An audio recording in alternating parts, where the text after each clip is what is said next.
Voici les grandes lignes de l'actualité de ce jour. CIAO 2024, les artisans au cœur de 10 jours de célébration. Conférence internationale sur les décès et modèles, valorisation et protection des créations artisanales pour un développement socio-économique durable.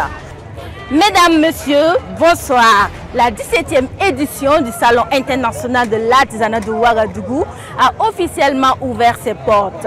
Et durant 8 jours, nous allons vous servir les actualités fraîches du CIAO. Nous débutons ce journal avec la cérémonie d'ouverture qui a connu la présence de plusieurs autorités, dont le président du Faso et des ministres des pays de l'espace AES. Les artisans, à travers leurs œuvres, pourront exposer leur savoir-faire. Suivant Geneba Traoré. Et c'est parti pour 10 jours de célébration et de magnificence de l'artisanat africain à Ouagadougou. Le CIAO a ouvert ses portes ce 25 octobre. Une manifestation qui se tient sous le coup de la résilience des artisans burkinabés et africains. Il s'agit d'un secteur qui a un très fort potentiel donc, de création de richesses, d'offres d'emploi. Et à travers le salon aussi, l'invitation a été lancée à toute la jeunesse africaine à travers le message du chef de l'État de s'y investir, d'entreprendre dans ce secteur, de laisser évoluer leur sens de la créativité afin de pouvoir contribuer d'une manière ou d'une autre au développement de leur pays, mais aussi à leur autonomisation financière et sociale. Placé sous le thème artisanat africain, entrepreneuriat des jeunes et autonomisation, la 17e édition du CIAO offre des opportunités de visibilité, de vente et d'affaires à ces différents acteurs venus des 4 coins du monde. Le secteur de l'artisanat, longtemps resté en marge des priorités de développement, mérite une attention toute particulière et un accompagnement conséquent.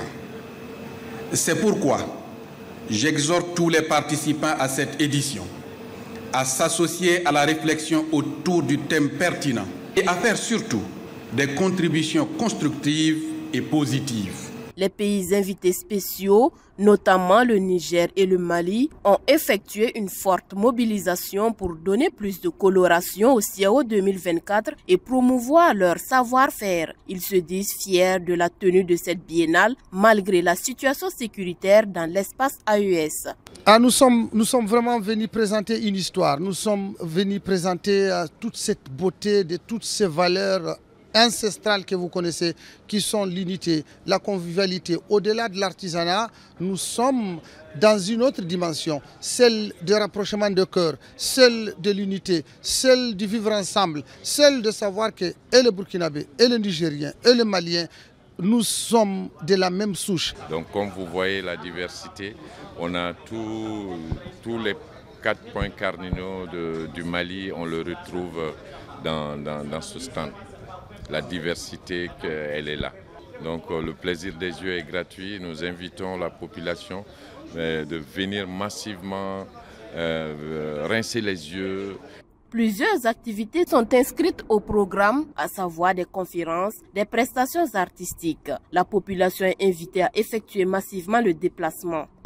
Lors de la cérémonie d'ouverture, Maurice Konaté, président de la délégation spéciale, a invité les habitants de Ouagadougou à venir nombreux au CIAO afin de faire de cette 17e édition un véritable succès. On écoute Maurice Konaté au micro de Geneba Traoré.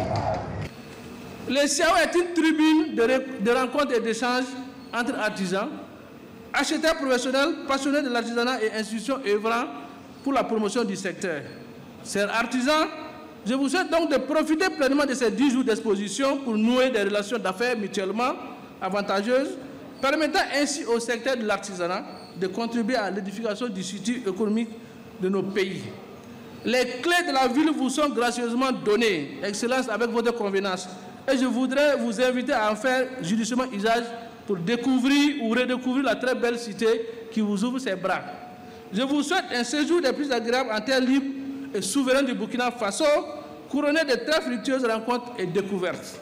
À cette 17e édition du CIAO, une multitude de produits artisanaux sont à découvrir. Des plus jeunes aux plus âgés, chacun y trouvera son compte. Une première journée qui s'annonce prometteuse pour les exposants, même si l'affluence reste encore timide. Constat fait avec Guénéba Traoré. À la 17e édition du CIAO, une diversité de produits est exposée allant de la maroquinerie au textile, passant par les produits agroalimentaires, capillaires et d'épicerie. Des artisans et exposants rivalisent d'ingéniosité et de savoir-faire pour capter l'attention des visiteurs sur leur création. Le Faso d'Anfani, tissu emblématique du Burkina Faso, est représenté sous diverses déclinaisons. Nous avons des tissus de grande largeur, c'est des larges bandes couramment appelées. Ce sont des tissus qu'on vend par mètre. Ce sont des rouleaux de tissus. Facilement, on peut l'exporter. Il y a aussi des produits cousus pour hommes et qu'on expose également. Le salon ne se limite pas au textile. Des épices naturelles y sont également exposées, offrant aux visiteurs l'occasion d'agrémenter leurs plats avec des saveurs authentiques. Ça c'est l'acquis. On pile, on fait une poudre, puis on fait une sauce claire. Et il y a un parfum dedans. C'est Dieu a créé comme ça avec le parfum. Ça c'est... Et voici la boîte. Ici, ça c'est le piment. À table, si vous êtes à table, que vous voulez un peu de piment, vous prenez ça. Et puis il y a aussi des soumana, tout ça, ce sont des épices. Ça vient de la Côte d'Ivoire, la Walé de Côte d'Ivoire. Samuel Akator, quant à lui, utilise le bois, le plastique et bien d'autres matériaux pour créer des accessoires et bijoux originaux. Donc j'ai les accessoires, bracelets, colliers, des bagues, tout ça, les pierres précieuses, j'ai tout ça. Et puis je fais aussi les boucles d'oreilles en perles, que ce soit en bois ou en perles. C'est déjà à partir de 500, vous avez votre truc. Ouais, de 500. Vous aurez des jolis bracelets, il y a des colliers, il y a tout. Il y a pour toutes les bourses en fait. Kaboré, venu acheter des tenues made in Burkina, souhaite contribuer à sa manière à la promotion des produits artisanaux. J'ai visité les stands, vraiment, Dieu merci. J'ai eu quelques articles. Oui, je suis burkinabé et j'aime ma patrie. Donc voilà pourquoi j'ai aimé venir dans ce lieu-là. J'ai pris du coco d'Anna et un peu, voilà, ce qu'on a tissé là. Donc j'ai trouvé ça vraiment génial. Pour sa première participation, Miss Oufouette a fait spécialement le déplacement depuis la Côte d'Ivoire pour l'événement. Et j'admire vraiment le travail fait par l'organisation et aussi par les exposants aussi. On voit de très belles choses, on découvre de très belles choses de différents pays. Franchement, je me régale et puis voilà, on espère que les 9 jours se passeront super bien. Exposants et visiteurs s'accordent à dire que l'affluence est plutôt morose en cette première journée, mais ils restent optimistes quant à une augmentation significative de la fréquentation dans les jours à venir.